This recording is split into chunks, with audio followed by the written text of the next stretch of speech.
All right. All right. Have everyone's attention, please. If we are ready, we will go ahead and get started with our final speaker of the night. It is a pleasure and an honor to introduce a man that has become a pretty good friend of mine. He is the host of the very popular and widely successful podcast, Sasquatch Odyssey.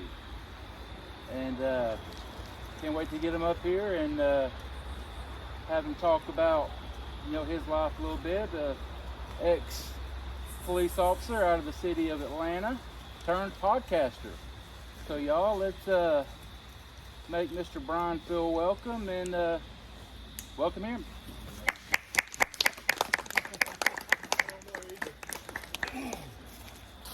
I'll be way less energetic than Connor and way more educated than John. So. And I'll be brief. I want to thank Wayne first and foremost for inviting me here. I was glad to get the invite. Wayne has become a friend of mine. I've had him on the show. We've had great discussions. We've had some disagreements, which is what I think makes us the best of friends. I like to disagree with my friends. So a lot of people have asked me that have come up, and a lot of you may not listen to the show. If you don't, check it out. I do 4 full-time shows. I'll tell you a little bit about what I do now and then what I used to do. We'll kind of work backwards. I am a full-time podcaster. I do the Sasquatch Odyssey podcast. I do a paranormal Odyssey podcast and a true crime Odyssey podcast. And I just started a 4th show with a good friend of mine, Doug Hychek. He has a show, Untold Radio AM, that he does with one of his sons. It's a nationally syndicated show. And he also has a YouTube channel. And there's about 8 of us now that have shows on this YouTube channel. So if you haven't checked out Doug's show, Untold Radio AM on YouTube, check it out. My show is called Weird Encounters. And I do a lot of reading stories. And I also interview some folks. I've had a couple of interviews in the last couple of weeks. So more interviews coming. It's a little bit different than what I do in the Sasquatch Odyssey. Sasquatch Odyssey is all about the encounters. If you've listened to the show, you know it's about the people on the show. I try to talk as little as possible, so this is a little weird for me. I open up the show and then I turn it over to the people. Connor was an amazing guest on the show recently. If you haven't heard Connor's episode, there's about an hour and a half of what you got tonight, so go check that out. It was a couple of weeks ago. Wayne's been on there a couple of times. We've talked about the Janice Carter story over there, so check out the show. Hope if you listen to it and you enjoy it, thank you. If you've not checked it out, go check it out and listen. I hope you enjoy it. I did used to be a cop. I was born and raised in North Georgia mountains. If you're familiar with Somerville, Rome area, I know John's in the Rome area, so he's very familiar with that area. That's where I was born and raised. And I grew up hearing stories about Sasquatch. People have asked me over the course of the last couple of days here, what got you into the Sasquatch thing? Well, it was a combination of a lot of things. Growing up in the North Georgia mountains, I heard stories about ginseng hunters getting scared off of the mountains with Sasquatch chasing them out. That was one of the stories I grew up with. I asked my mom, who's here with me, I said, hey, did you remember that story about these ginseng hunters? And she was like, no, I don't remember that. But I heard it when I was growing up. I did some research and I actually found the story. I read it on the show a couple of weeks back in one of the Storytime episodes that I did, because that's the story that got me interested in Bigfoot. 12 years old, we're living on a property. I'm out in the woods pretending to be a squirrel hunter at 12. I think I had a pellet rifle. I didn't have a 22 at the time, trying to kill a squirrel with a pellet rifle. But I thought I was the great white hunter out in the woods.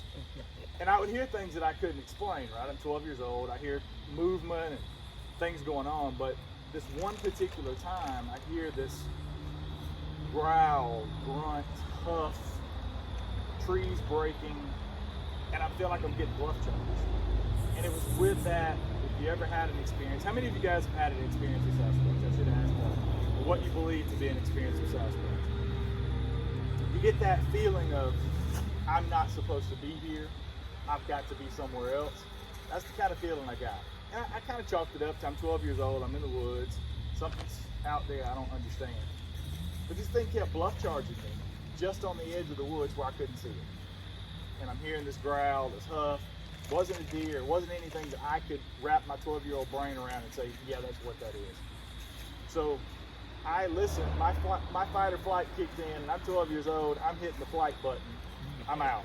I was pretty fast then, I'm pretty fast now. So if we ever go in the woods and something's after us, y'all probably gonna get 8 because I'm gonna leave you behind. But at 12, I was jumping the fence.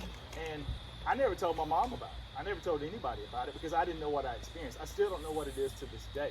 I've never said it was a Bigfoot, never said it was a Sasquatch. I don't know. Do I believe that's what it was? Absolutely. With what I know now and the research that I've done and the people, the hundreds and thousands of people now that I've talked to, I believe that's what it was. So that was a weird experience. We lived in a very weird house, and I've been a guest on a lot of podcasts, and I did one last year, and somebody asked me, the guy who was doing the show asked me, we lived in a house that was haunted at the time. It was a very demonic kind of situation, some devil worship going on with the people that lived there before us.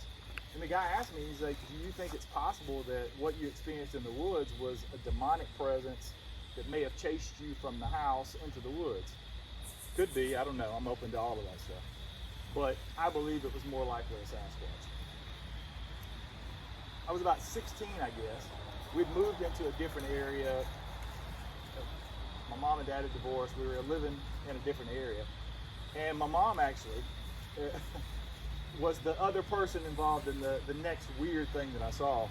And it was a UFO encounter. She had gone out to grab something at the store. I was at home talking to a friend of mine on the phone. And my mom's coming in like, you gotta come outside, you gotta see this, you gotta come outside. Okay. I hang up the phone, I go out, and we see this huge metallic craft just floating down out of the sky. No lights, no sound, no nothing. It's just floating. And we're just standing there in awe watching this stuff. And it just floats out of view and down behind the mountain. We never saw it again. So, 2 really weird experiences early on, and I was hooked with anything that was unknown. So I've kind of been on that path, but I chose to go in law enforcement. So I got into law enforcement, and you don't talk about that stuff generally as a law enforcement officer, right? Hey, you got a gun, and you got to go through a lot of psychological testing, and there's a lot of hurdles to jump through to become a cop. So once you get there, you don't come in and punch in for roll call and talk about Bigfoot and aliens and UFOs. So I suppressed that for a lot of years, and we moved out of Georgia. We bought property in Lenore, North Carolina. If you're familiar with that area, it's up in Boone near Appalachian State. We bought 40 acres out there. It's very much like what you see out here. It's just expansive woods. There's probably 250 acres of nothing but woods around our property. And we moved onto the property full time a couple of years ago. And we started having I started having weird experiences with sounds I couldn't explain. Again, with the sounds, right?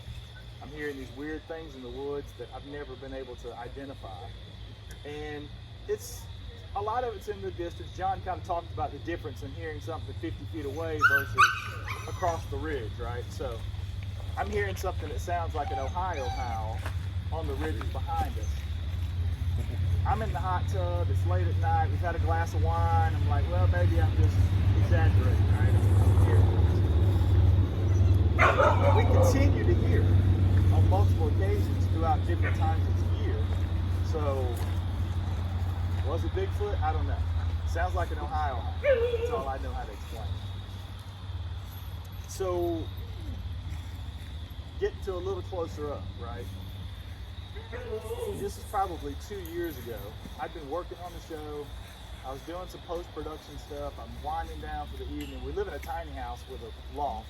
So we're up there going to bed, reading a book. Windows are open. It's 50 degrees in the fall, right? 50 yards from the house, we get this Ohio howl with a bark on the end that I felt and heard. And I'm like, what was that? What do you think that was? What do you think that was? I don't know. Did I go out and look? Everybody, I tell that story and they go, well, did you go out and look? I'm like, no, I didn't want to go out and look, to be honest with you. Because I had that same fear, that same feeling that I had when I was 12. It was like, I don't need to be in my own house at this point. I should be here because that, whatever that was, owns these woods. So, and we've had other weird experiences. I posted, if you follow the show on Instagram, or you're in the Sasquatch Odyssey Facebook group, you've seen some of the photos and the videos of what I believe to be tree structures, X formations, fulcrum type things on all over the property, you know. And some of the things I didn't find on my own property. I filmed a television show for Vice last year, and they were out, they filmed this for about 10 days, and then they came back and did some pickups, and we were in the woods on my property, probably 400 yards from my house, in the woods, and the guy who's filming, the cameraman's like, hey, what's that area over there? I'm like, that's kind of an interesting area. I've walked past it, I've looked. He's like, that looks like tree structures from here. So this guy leads me to where on my property, to what he believes to be tree structures, and we ended up filming some pretty interesting stuff that I can't explain. You know, trees woven into other trees, things that look like you gotta have thumbs and a brain that's bigger than the average bear to do. But again, I don't know what it is. You know. The most recent thing that happened on the property was literally probably 3 weeks ago. And I've talked to a couple of you guys about it already, and I actually showed some pictures that are on my phone. I'm gonna post those probably when I get back on Monday. I was walking my dogs in an area that I walk by 2 times a day on the property with my dogs. And there's this stump off to the right, and something like catches my eye that's white.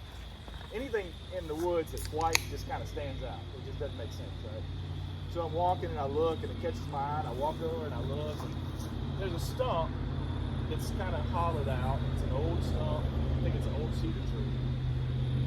And I get closer to it, and there is a turtle shell, not that big. It's upside down, and it's stuck into the side of the stump. You know, my cop brain says, well, the turtle probably got up there and somehow flipped over backwards and died right there on the stump, right? But it's completely bleached. It looks like it's been there for a while. Now, mind you, I walked this 2 times a day for the last 1.5 years. I've never seen that until that day. I could have missed it, could have been, but I didn't have the feeling it was there the day before. So, like, you know, I take some pictures, I take some video, I put it up on Instagram, and immediately you get that's Sasquatch put that there. I'm not so sure about that.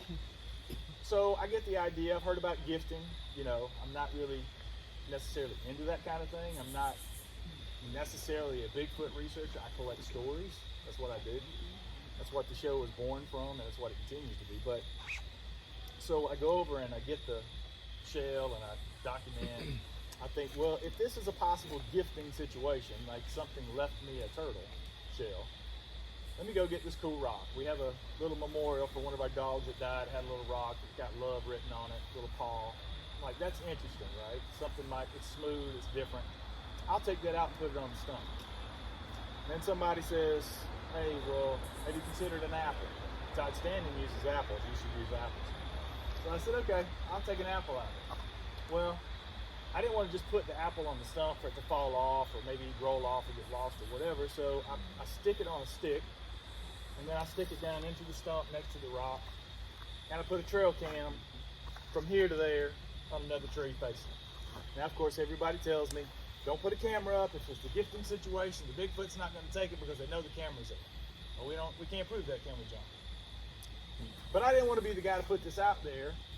I do a Bigfoot show, and I'm putting this out there, and now I'm not going to have documentation. If something happens, I'm putting the camera up. So I put the trail camera up. Go about our regular business. I walk the dogs the next morning, pull the SD card, take it in the house. Apple's still there, untouched, rock's still there.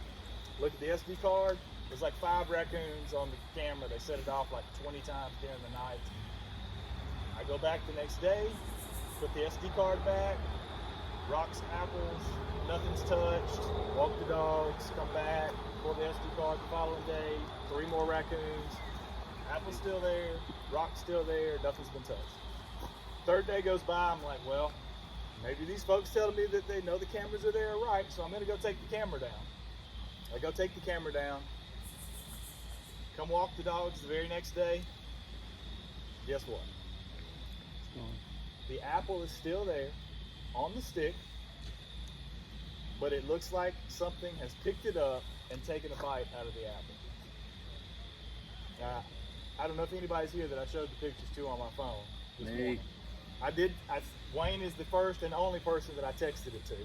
And I said, hey dude, I don't know what this is, but it looks like something took a bite out of the apple. Now, again, I can't stand here and say that it was a Bigfoot, but I guess I don't know what would do that. I don't know if an ungulate would do it. I don't know if a deer would come by and somehow manage to do that without pulling it off the stick. Wayne, you saw the pictures. What did it look like to you, man? It looks a lot like a human bite. Like a human took a big bite of an apple. That's what it looks like. So I'm going to post the pictures on Monday and let people just say what they want to say. I'm not putting it out there as it was a Bigfoot. I certainly didn't bite the apple. The apple was nasty at this point. You can see in the pictures that it was moldy. I'm not going to go out there and take a bite to fake the evidence, right? Because I'm not in that game. I don't have a dog in that fight. But I put it out there to let people make up their own mind. So my point to that is we have things going on that I can't explain, right? And that's why I do what I do. People ask me that all the time. Why do you do this show? I started doing this show because I wanted to give people a space, particularly from the southeastern United States. That's where I was born and raised. That's what I was interested in. And I wanted people to have a place to come tell their story. I wanted to hear the stories, and I wanted other people to know that that's happening to people because it's an important thing. And it grew from there. I have had so many people from the southeast. I continue. The show that I just posted Friday was a lady from right here in the foothills of the Smoky Mountains. If you haven't heard her show, you need to listen to some of her encounters. They were amazing. And I met her 2 years ago at the Bigfoot conference, and she didn't want to tell her stories then. It took her 2 years to reach out to me and have a conversation and me talk her into coming on the show because I knew what she had to share was powerful to people. And I bet you, I haven't had service for 2 days, but before I got here, I counted 25 emails that I got the day the show posted because people had very similar experiences in this area to what she was having on her property. So that's why I do the show. It is a job for me now. I was able to quit my full-time job and do this full-time. And very few people, Connor mentioned it earlier, very few people have the opportunity to do that. And that's because of the people who listen to the show. And I'm blessed to be able to do that and become, I've said it a couple of times to many people. I've said it to Wayne a number of times. The best thing about what we're doing right now is the people that I have met. I have met lifetime friends over the last couple of years of doing this show. You know, people that I idolized. I used to see Jeff Meldrum on television, and now I can call him and have a conversation about what's going on in the Bigfoot community. Doug Hychek, who produced Monster Quest for years and takes a very scientific approach and does way more than most people ever know behind the scenes because he doesn't like to take credit, is a friend and a business partner. So I'm overwhelmed with how great the people in the community are. You guys coming up and telling me what the show means. And people call me and say that the show changes their life because they thought they were the only person that had an experience that I had a person on the show that shared. That's why I do what I do. And I'm blessed to be around people that are like-minded and take a very scientific approach to something that means so much to me because at the end of the day, I say it on the show all the time, I am looking for answers for myself. I'm not here to prove that Bigfoot's real. I don't care if you believe it's real or not.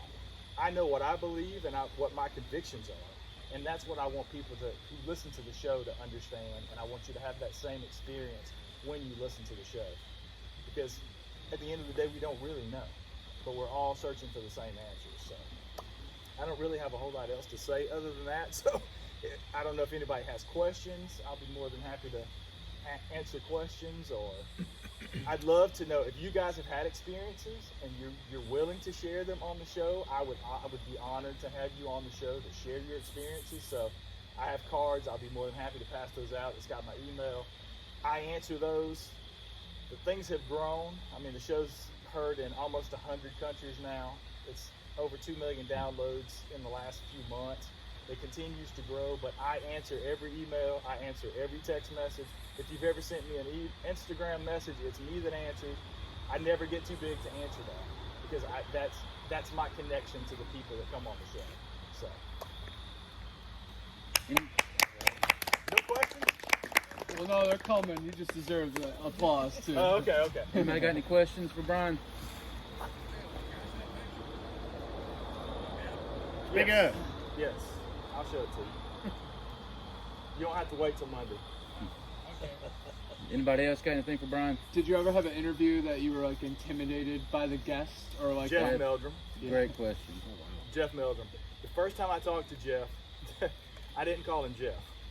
He, before we started the interview, I was nervous because he was literally like episode 10 of my show, right? I'm a brand new podcaster.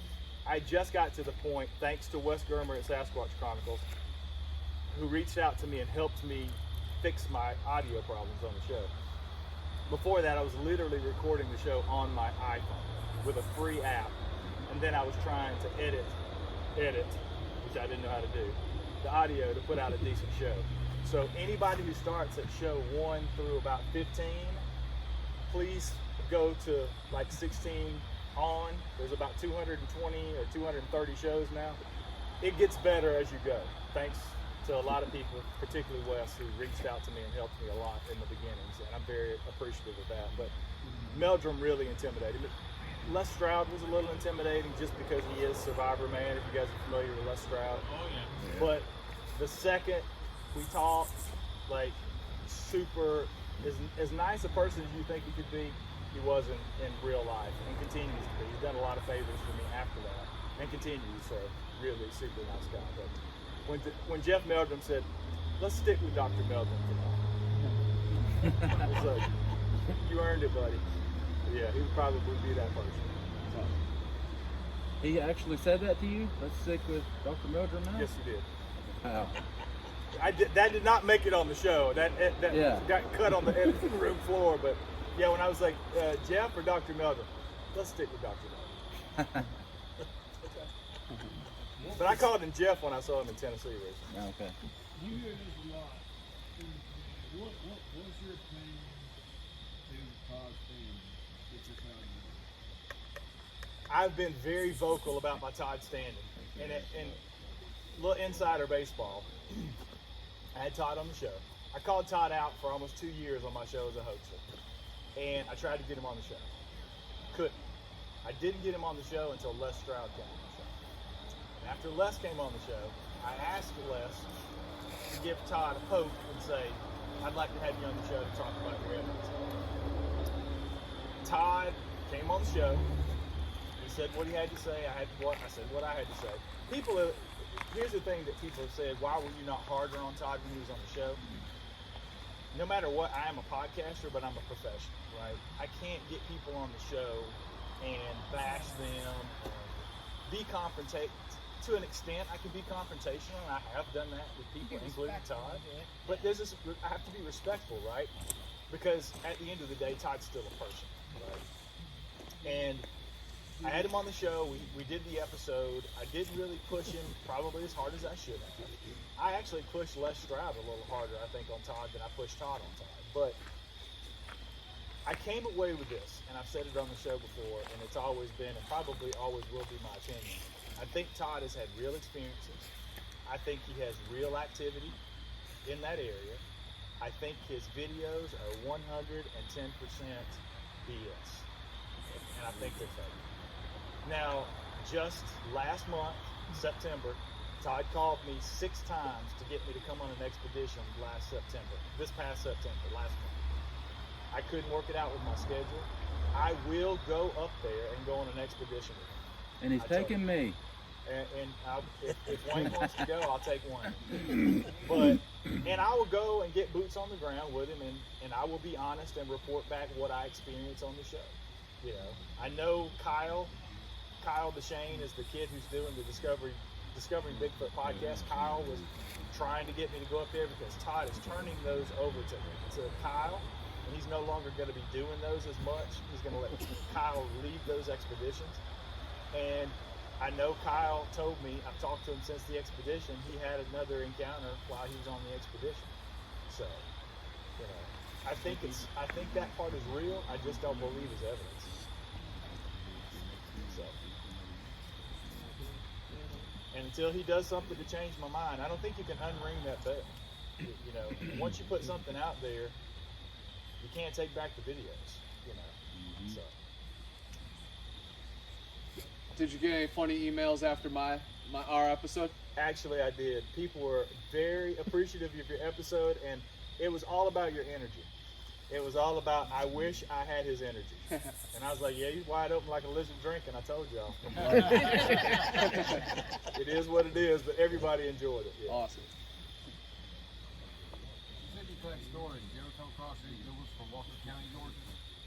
No, very few from Georgia ever. I think I've had one person, maybe two people on the show from Georgia, period. But I know where Walker County is. I spent some time up there. That's my Did you ever see the video with the police officer with the Bigfoot ran across the road up here in North Georgia? Yes. What was any way of finding him? Maybe get him on your show. I've thought about that, That'd be interesting. but I don't know that he wants to be found. I noticed he waited a few seconds before he got out and run in the woods. He's Yeah, like, we want to make sure that thing's gone before I run over there. And people always ask me, did I experience anything crazy on the streets other than getting shot at in Atlanta? That's pretty crazy. I never, yeah, it's pretty crazy, but I never saw anything like There's a paranormal. lot of real monsters there. Yeah, there's a lot of real monsters. Yeah, first of all, Yes, sir. this is kind of personal to me. When we started experiencing these things, me and my family, we went to local cop, county cop, and the state trooper before we met up with the gang. These cops, even though the county admitted they were there, they would not trust us whatsoever. Is that why y'all command from upper, say, tell us, we can't help you with situations like that? That's a question I've been asked before, and because I worked for such a huge metropolitan area, the city of Atlanta was, I mean, there's really no place in that urban environment for anything like that to be. So we never had anything like that. I'm not so sure that doesn't exist in places that are more rural. I've heard that from other people. I've talked to Will, I don't know if y'all familiar with Will Jeffrey, Creek Devil. Will has had conversations with people that he shared with me that are in law enforcement that he's gotten that information from, but I have not gotten it firsthand. And I talk a little bit about that on the show as far as like vast conspiracy theories about Bigfoot and Connor even alluded to it a little bit when he was talking about the man or the government kind of keeping everything quiet and pushed down.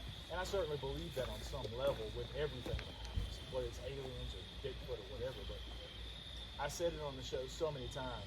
I worked in government for 16 years. You would be shocked at what the government does not know. The things that you think we would have ducks in a row, I saw it. I worked presidential details in the city of Atlanta, and I was scared the president was going to get killed on my watch because we were like Keystone Cops. And I can say that now because they don't write my paychecks. But it was literally that way. So we couldn't get we were still dead out there. We thought we were gonna die. Yeah. We did. We could find no blood.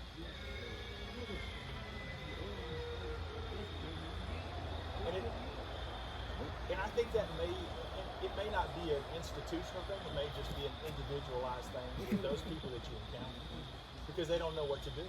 Maybe deep down, there's only so far you go as a cop on those calls because, I might be the one to pull you aside and say, hey dude, you might have a Bigfoot problem. Here's who to call. But that's me as a cop, right? Everybody's different. So That leads back to John's Parker. Exactly. And that's unfortunate, but I think it happens to a lot of people.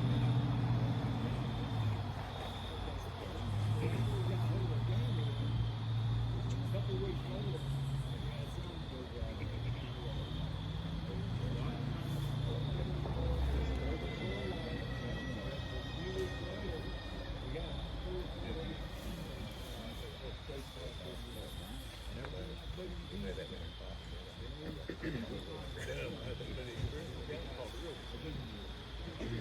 And maybe those cops that you were dealing with in the initial phases had no idea how to do that.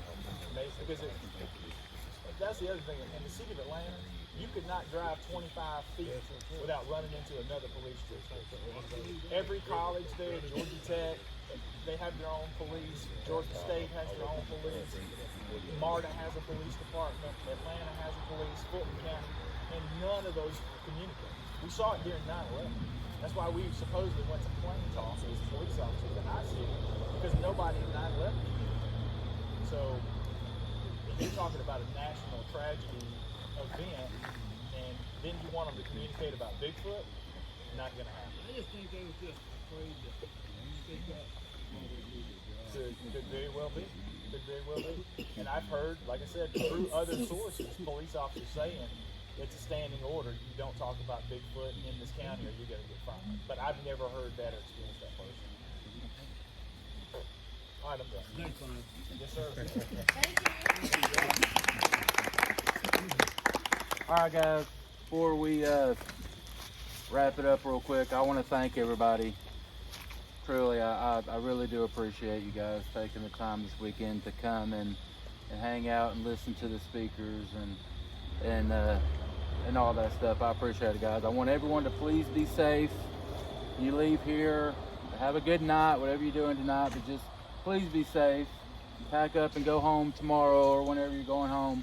Be safe, okay? Thanks again, guys. Thanks, Wayne. Thank you. Thanks, Wayne. Thanks, Jasper. This is the Rocky Top.